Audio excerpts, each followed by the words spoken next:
కూటమి ప్రభుత్వం అధికారంలోకి వచ్చి కేవలం 8 నెలల కాలమే అయింది.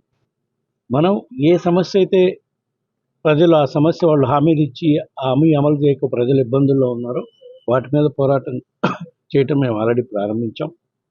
మొన్నటికి విద్యుత్ ఛార్జీలు పెంచడం వల్ల రైతులు ఇబ్బందులు పడుతుంటే దాని మీద పోరాటం చేయటం జరిగింది.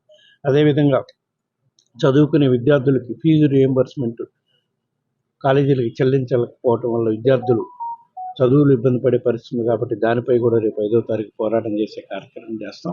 అదేవిధంగా వాళ్ళు సూపర్ 6 హామీలు అమలు చేయనందువల్ల ప్రజలు ఏ విధంగా ఇబ్బందులకు గురవుతున్నారనే వాటిపై నిరంతరం ప్రశ్నిస్తూనే ఉంటాం, పోరాటం చేస్తూనే ఉంటాం. తప్పనేమో కేంద్ర ప్రభుత్వం పార్లమెంట్లో బిల్లు పెట్టాలి.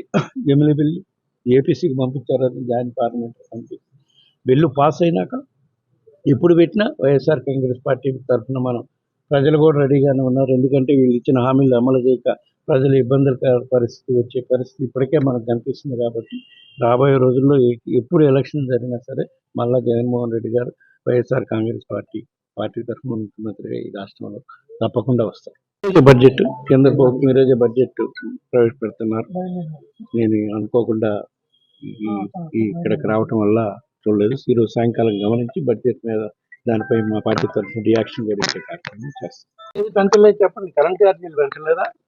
ఇప్పుడు రిజిస్ట్రేషన్ ఛార్జెస్ అని బాధుడని వాళ్ళే పెట్టారు కదా పేర్లు, వాళ్ళే బాతున్నారు. ప్రజలు ఇవన్నీ గమనిస్తున్నారు. ప్రజలేని గమనించి ఏ విధంగా ప్రజల పక్షాన్ని నిలబడి మనం పోరాటం చేయాలో మనం చేద్దాం. ఎప్పుడు ఎలక్షన్లు వచ్చినా ప్రజలే మళ్ళీ తీర్పిస్తారు.